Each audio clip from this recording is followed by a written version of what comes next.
Madam President, I come to the floor today to pay tribute and honor to one of the great Nevadans of our lifetime, Senator Paul Laxalt. Last week, Senator Laxalt passed away at the age of 96, having forever changed the state of Nevada in this country. The state motto in Nevada is all for our country, and Senator Laxalt exemplified that principle every day by giving his all through public service for every Nevadan. Paul Dominique Laxalt was born on August 2nd of 1922. Grew up in my hometown of Carson City, Nevada. His parents had both immigrated from the Basque region in Europe, brought their values and traditions to northern Nevada.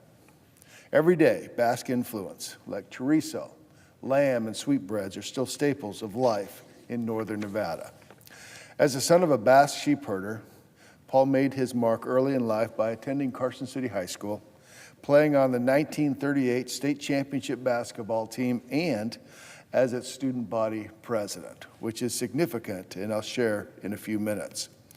Paul would go on to serve his country in the United States Army as a medic during World War II, saw action in the Philippines.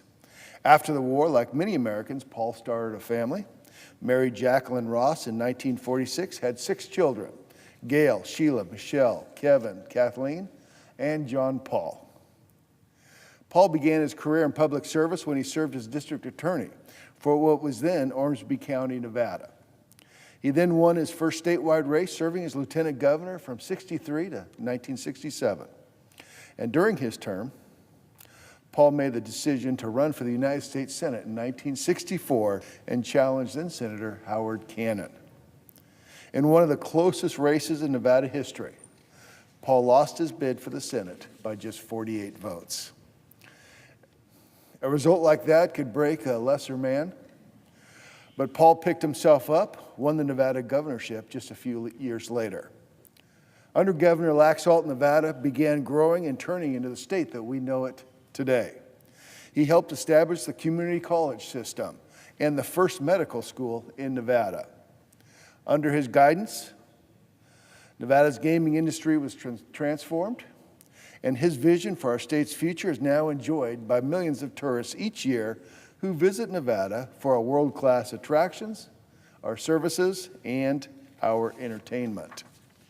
It was during that time that Paul started to become friends with another famous governor in neighboring California, Ronald Reagan. Together, they worked to protect and preserve Lake Tahoe for future generations.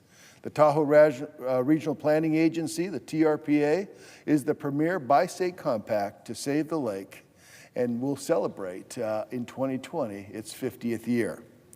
After his work as governor, Paul decided time was right to make another run for the United States Senate. This time he won, and he served the state of Nevada from 1974 to 1987.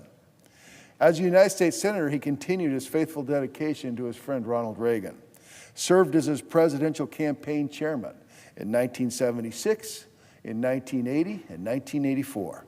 He also served as general chairman of the Republican National Committee from 1983 to 1987. Senator Laxalt was famously called the first friend of President Reagan.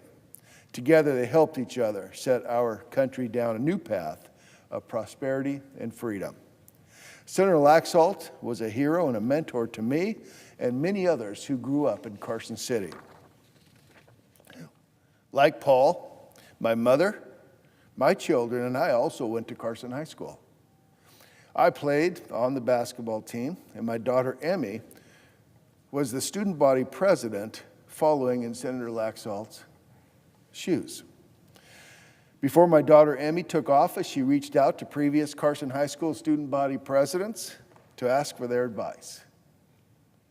Senator Laxalt was gracious and told her the following, and I quote, "When I was elected as student body president, Franklin Roosevelt was president of the United States. With World War II looming on the horizon, my fellow classmates and I had no idea how dramatically our lives would be altered in the next few years. Of course, the school itself was much different. I doubt that there were more than 30 students in my entire class. Until my senior year, all classes K through 12 were in the same building. He then said, "I'm not entirely comfortable offering advice, particularly to someone who knows more than me. I would just tell you to have fun and enjoy every single day. Remember those who elected you and always do what you, Emmy Heller, thinks is right." I know Emmy has never forgotten that advice.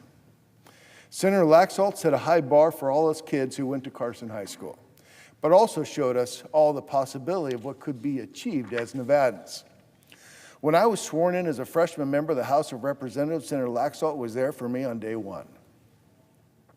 I'll never forget his support and his advice. Always stay close to family, friends, and your constituents. They'll never lead you astray.